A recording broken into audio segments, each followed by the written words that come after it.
So a little bit of a frustrating day today, really. A few things going on. One of the biggest frustrations has been my Mako, which I'd put on the bench yesterday because I'd no van, so I couldn't go and pick up any more bikes to work on or anything like that.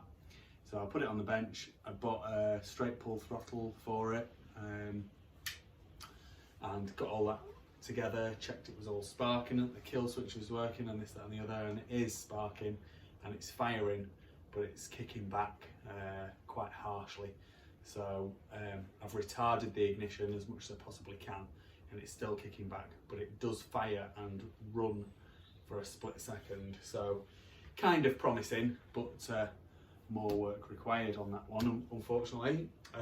So then I put this one on the bench. So a good friend and customer of mine is interested in this. He bought another one of these, which is a 1981 Husqvarna 250 CR, so it's a motocross version. CR stands for close ratio, so short ratio gears, motocross short circuit is what you want for that. Yeah, so he bought another one of these off me, but it's not in quite as nice condition, and he's not in the country very often, and when he gets home he just wants to be able to ride, so we might be doing a bit of a Part X deal on that for him. But this has also caused me a bit of frustration because the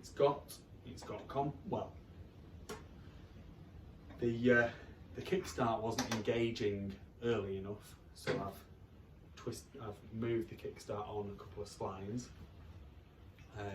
I'd initially thought that maybe it was low on compression, but I've done a compression test and it's 150 psi, so that's bang on.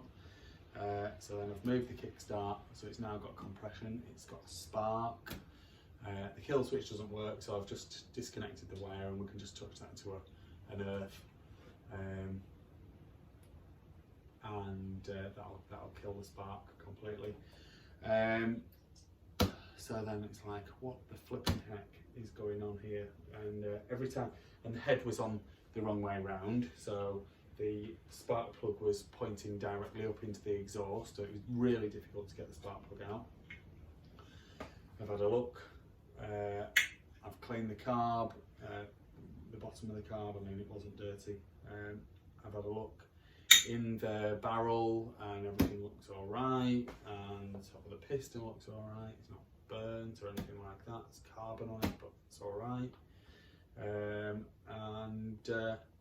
Eventually, after a lot of messing about, I've managed to get it started, but it was flooded. So I could only get it started on full throttle, and once it was on full throttle, you needed to keep it on the full throttle so it would burn out all of there must have been a whole load of unburnt fuel in the bottom of the crankcase. So it needed to burn that out before it would actually run.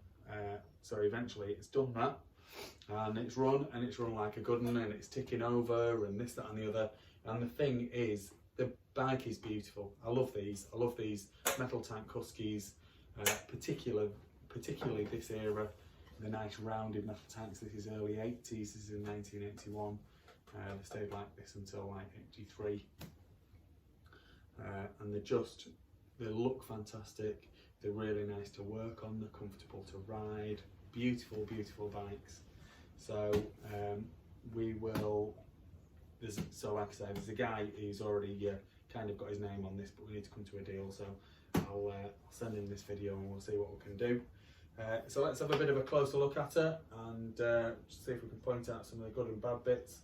It's not many bad bits, to be honest. It's a lovely, lovely bike, and then we can get her running and ride her up and down the road, and then yeah, move on.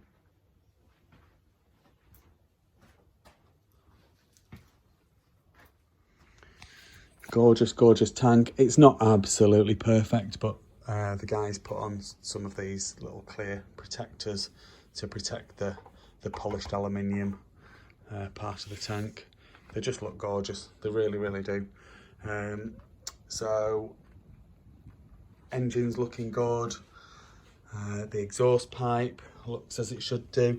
Sometimes, so when they've been in the containers, it starts being a little bit of corrosion, and start having these little white flecks, so they just need wiping off really, and then maybe spraying with a bit of WD-40 or something like that. The carb was clean, the air filter was falling apart, so I've thrown that away. It's got the chain guard on it. They often go missing, so often you'll just have like a gaping hole there where you can see the chain, so this one's got it. There's no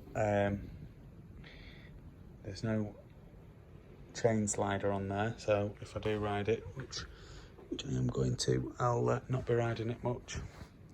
So I don't want the swing arm to get damaged. Yeah, gorgeous bike. So what are the bits that we can point out? So the forks, slight bit of pitting on the top, nothing on the lowers at all. The chrome's bang on them.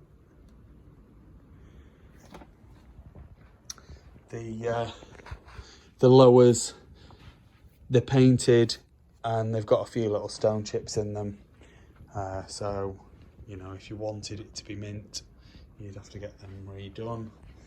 Probably with some Cerakote would be the thing that I would recommend for them, because it'll be harder wearing. The front rim is perfectly round, no dings, no dents. The odd little mark here and there, but nothing major. The front brake works, so that's all good. The pipe, the odd tiny dent, nothing that'll show up on the camera. Other than that, it's perfect. The frame and engine numbers are all completely intact. It's got one of the proper Husqvarna cable guides for the brake cable. The tank again on this side is in perfect condition. Inside it's beautiful. I mean, they're aluminium so they don't rust, but you know, you do want to know, don't you? Engine casings on both sides look to be good. It's got oil in it. Could probably do with a change, but I'll just run it up and down the road for 2 minutes. It won't take any harm. There's damping in the front forks and there's damping in the rear shocks. The rear shocks, I'd say, they need the bump stops replacing. They could benefit from a freshen up, but that's just one of those things. There should be like a little oval board here on this side. Or should there on this one? Maybe there shouldn't be. I don't know what that's for. Almost looks as though someone's added that at a later date. I'm not sure what that's for actually. Might have been for a number board, might not. Sure, my mate can tell me. I'll have a look. I'll have a look at some pictures and see. But yeah, I had an 81 430 and that didn't have that. I don't seem to remember. There we go. Rear swing arm looks to be in good condition. The paint on the main frame looks to be in good condition. Rear wheel perfectly round. I mean, the tyres are going to need replacing. It needs servicing. Is what it needs. It needs all the consumable and wear parts changing, and yeah, it needs riding really, doesn't it? Beautiful old girl there. Just noticed there's a little lug missing off here as well. I wonder if that's related to the other side. Well, like I say, I'll have a quick look. But yeah, she's in beautiful condition. They always need something, don't they? But she doesn't need a lot, I can tell you. Let's get the gearbox test done. So we're in neutral here, down into first, up into second, third, fourth, fifth and sixth. That's it, top of the gearbox there. Back down into fifth, fourth, third, second, first. There we go, and back into neutral. So gearbox is all looking good to me. All there is left to do now is get her running and run her up and down the road. That's one thing that I've not pointed out. Some strange deterioration of the seat cover. That'd be easy to change, but just something to be aware of. Okay, so I've just looked at a couple of pictures and then I've just noticed this. So this side panel here has been cut here. So the panel would have come further back and there would have been an oval piece there, and it obviously would have bolted onto the exhaust. So I don't know why they've cut that, but again, that's another thing. And then on the back here, on the right hand side, there would have been another oval piece which would have been separate, because this is the airbox cover here. That's the door to get into the airbox. So there'd have been a separate piece that came out here, which is obviously missing, and that's maybe what that's why the lugs, or partially to do with why the lug is missing, but there we go. Okay, so it did run before, or a while ago now, so let's just see if she'll fire straight up.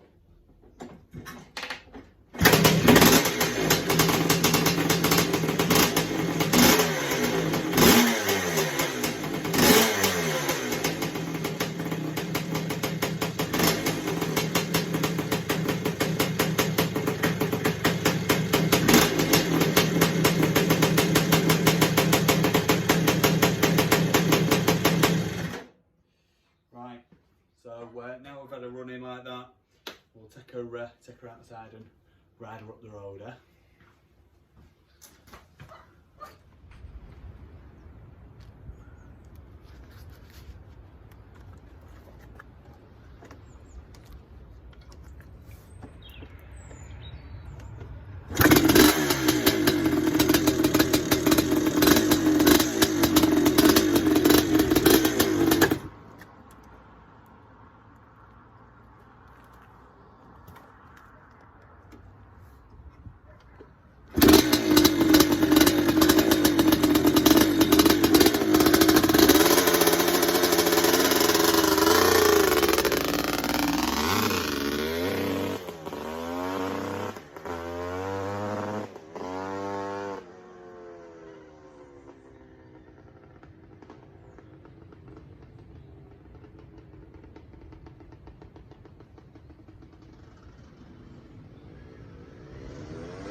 Clutch was dragging just a bit at the start, but seems to be sorted now. So yeah, very nice bike, very nice indeed.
Please like this video and subscribe to my YouTube channel. Just search Phoenix Motos.